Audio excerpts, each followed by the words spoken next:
Welcome back to my channel. ಯಾರೆಲ್ಲ ನನ್ನ ಚಾನಲ್ನ ನೋಡ್ತಿದ್ದೀರೋ ಅವರೆಲ್ಲ ಸಬ್ಸ್ಕ್ರೈಬ್ ಮಾಡ್ಕೊಳ್ಳಿ, ಲೈಕ್ ಮಾಡಿ, ಶೇರ್ ಮಾಡಿ.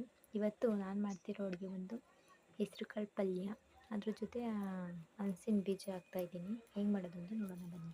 ಫಸ್ಟು ಕುಕ್ಕರ್ನಲ್ಲಿ ಹೆಸರುಕಾಳು, ಅಲಸಂದೆ ಕಾಳು ಮತ್ತು ಹೆಚ್ಚಿರೋ ಅಂಥ ಹಲಸಿನ ಬೀಜ ಹಾಕಿ ಒಂದೆರಡು ರೌಂಡ್ ತೊಳ್ಕೊಂಡು ಆಮೇಲೆ ಅದನ್ನು ಕುಕ್ಕರ್ನಲ್ಲಿ ಲಿಡ್ ಕ್ಲೋಸ್ ಮಾಡಿ ಒಂದು 3 ವಿಷಲ್ ತಗೋಬೇಕು.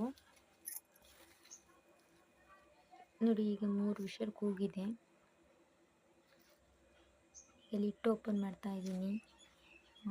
ಲಿಡ್ ಓಪನ್ ಮಾಡಿ ಯಾವ ಥರ ಬೆಂದಿದೆ ಅಂತ ತೋರಿಸ್ತಾ ಇದ್ದೀನಿ. ನೋಡಿ, ಈ ರೀತಿ ಬೇಯಿಸ್ಕೊಂಡ್ರೆ ಸಾಕು.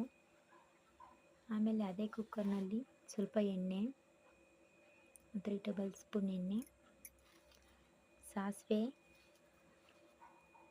ಎಲ್ಲ ಚಿಟಪಟ ಅಂತ ಸಿಡಿಬೇಕು. ಆಮೇಲೆ ಜೀರಿಗೆ ಸ್ವಲ್ಪ ಫ್ರೈ ಆದಮೇಲೆ ಈರುಳ್ಳಿ, ಕರಿಬೇವಿನ ಸೊಪ್ಪು ಎಲ್ಲ ಹಾಕಿ ಫ್ರೈ ಮಾಡ್ಕೋಬೇಕು. ಸ್ವಲ್ಪ ಫ್ರೈ ಆದಮೇಲೆ ಈರುಳ್ಳಿ, ಅದಕ್ಕೆ ಶುಂಠಿ ಬೆಳ್ಳುಳ್ಳಿ ಹಾಕೋಬೇಕು, ಹೆಚ್ಚಿರೋಂಥ ಶುಂಠಿ ಬೆಳ್ಳುಳ್ಳಿ. ಅದು ರೋಸ್ಟ್ ಆದಮೇಲೆ ಒಂದೆರಡು ಟೊಮೊಟೊ ಹಾಕಿ ಸ್ವಲ್ಪ ಹೊತ್ತಾದಮೇಲೆ ಅರಿಶಿನ ಹಾಕಿ ಕೈ ಆಡಿಸ್ಕೋಬೇಕು. ಆಮೇಲೆ ಅದೆಲ್ಲ ಫುಲ್ ರೋಸ್ಟ್ ಆದಮೇಲೆ 2 ಎಗ್ಸ್ ತೊಗೊಂಡಿದ್ದೀನಿ. ಎಗ್ ತಿನ್ನೋ ಅಂಥವ್ರು ಎಗ್ ಹಾಕೊಳ್ಳಿ, ಇಲ್ಲಾಂದರೆ ಅದನ್ನು ಸ್ಕಿಪ್ ಮಾಡಿ. ಎಗ್ ತಿನ್ನಲ್ಲ ಅನ್ನೋರು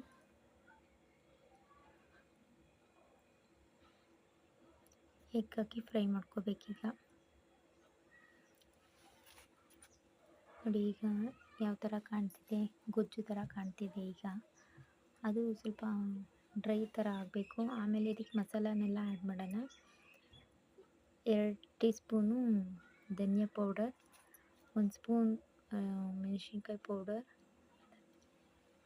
1 ಸ್ಪೂನು ಗರಂ ಮಸಾಲ, ಇದೆಲ್ಲ ಹಾಕಿ ಸ್ವಲ್ಪ ಫ್ರೈ ಆದಮೇಲೆ ಬೇಯಿಸಿರ್ತೀವಲ್ಲ ಕಾಳು ಮತ್ತು ಹಲಸಿನ ಬೀಜ ಅವೆಲ್ಲ ಹಾಕ್ಕೋಬೇಕು. ಹಾಕ್ಕೊಂಡು ಎಲ್ಲ ಮಿಕ್ಸ್ ಮಾಡಬೇಕು ಚೆನ್ನಾಗಿ. ಸ್ವಲ್ಪ ಡ್ರೈ ಇರೋ ಥರ ಅನಿಸ್ತಿದೆ ನನಗೆ. ಸ್ವಲ್ಪ ನೀರು ಆ್ಯಡ್ ಮಾಡೋಣ. ನೀರು ಆ್ಯಡ್ ಮಾಡಿ ಅದಕ್ಕೆ ಸ್ವಲ್ಪ ಕಸ್ತೂರಿ ಮೆಥಿ ಆ್ಯಡ್ ಮಾಡ್ತಾಯಿದ್ದೀನಿ. ಅದಾದಮೇಲೆ ಒಂದು ವಿಷಲ್ ಕೂಗಿಸ್ಕೋಬೇಕು. ಆಮೇಲೆ ನಾನು ಮುಂಚೆನೇ ಚಪಾತಿ ಹಿಟ್ಟು ಕಲಸಿಟ್ಟಿದ್ದೆ, ಚಪಾತಿ ಲಟ್ಟಿಸ್ತಾ ಇದ್ದೀನಿ. ಲಟ್ಟಿಸಿ ಹೆಂಚು ಮೇಲೆ ಸುಡ್ತಾ ಇದ್ದೀನಿ. ಚಪಾತಿನೂ ಆಯಿತು. ಈಗ ಹೆಸರುಕಾಳು ಪಲ್ಯ ಮತ್ತು ಚಪಾತಿ ಹೇಗಿದೆ, ಎರಡೂ ರೆಡಿಯಾಗಿದೆ. ಚಪಾತಿ, ಹೆಸರುಕಾಳು ಪಲ್ಯ ತಿಂದು ಹೇಗಿದೆ